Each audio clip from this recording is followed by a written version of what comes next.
በጣም አሪፍ ወደ ቀጣዩ ጉዳያችን ስናመራ ጋርዲዮላና ዋይን ሮኒ ተያይዘዋል። ግርሜ ጋርዲዮላና ዋይን ሮኒ ምን ተባባሉ ደግሞ? ጋርዲዮላና ዋይን ሮኒ ተያይዘዋል። የሁለቱ የጋርዲዮላና የዋይን ሮኒ ግጭት ያው ሚዲያ ላይ በስፋት የመገናኛ ብዙሃኖችም ትኩረት የሳበው ነው። አርሰናል በማንቸስተር ሲቲ ኢታር ስቴዲየም ላይ በተሸነፈበት ጨዋታ ላይ የጨዋታ ተንታኞች መካከል አንዱ የነበረው ዋይን ሮኒ አንድ አስተያየት ሰጠ። እሺ አስተያየቱ ምን ይላል? አርሰናል አሁንም ዋንጫውን ይወስዳል። ያሉት ቀሪ ፊክስቸሮች ቀላል ናቸው፣ በዛ ላይ ቡድኑ ጠንካራ ቡድን ነው የሚል ሐሳቡን ካስቀመጠ በኋላ የማንቸስተር ሲቲ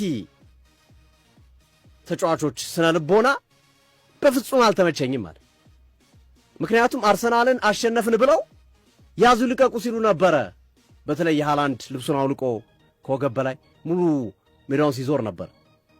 ቸርኬ ጋርዲዮላ በጣም በተለየ ሁኔታ ደስታቸውን ሲገልጹ ነበርና በዚህ ልክ መደሰታቸው ተገቢ አይደለም። አሁንም እኮ ሊጉን እየመራ ያለው አርሰናል ነው። ከአርሰናል እኮ በ7 ነጥብ ርቆ እኮ አይደለም ያሉት እኮ። እኔ እንደዚህ አይነት ስነ ልቦና በዚህ ቡድን ተመልክቼ አላቅም በሚል የሲቲ ተጫዋቾችንና የጋርዲዮላን የደስታ አገላለጽ በደንብ አድርጎ ተሽቷቸው ነበረ ዋይን ሮኒ እና ለዛ ነው መልስ የሰጡት ትናንት አሰልጣኝ ፔፕ ጋርዲዮላ ተጠየቁ ጥያቄው በዛ ልክ መደሰት ነበረባቸው። አሁንም እኮ ሊጉን የሚመራው አርሰናል ነው የሚሉ አስተያየቶች እየተሰጡ ነው።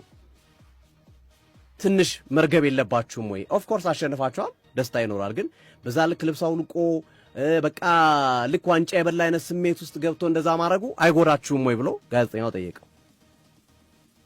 ፔፕ ጋርዲዮላ ሲመልስ አይቻለሁ፣ እንደዚህ አይነት ነገሮችን አይቻለሁ፣ አንዳንድ የሰጡትን ማስተያየት አይቻለሁ፣ የተወሰኑ የሰጡትን ሰዎችንም አይቻቸዋለሁ አለ ጋርዲዮላ። እስኪ አንድ ነገር ልንገራችሁ አለ። ከሁለት ሳምንት በፊት አርሰናል በ9 ነጥብ ልዩነት ይመራን ነበር።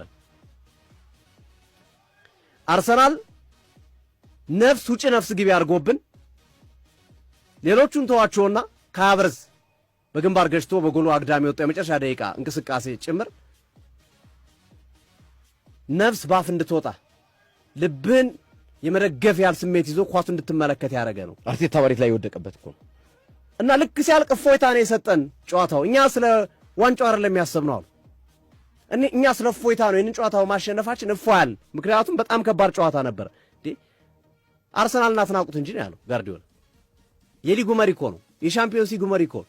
ይህንን ቡድን ማሸነፍ ያላስደሰተ የትኛውን ቡድን ማሸነፍ ነው የሚያስደስት?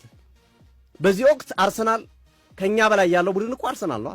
በብቃትም በምንም ከኛ በላይ ያለው ቡድን በዚህ ወቅት አርሰናል። ስለዚህ ከኔ በላይ ያለው ቡድን ማሸነፍ እንዴት ነው የማያስደስተኝ?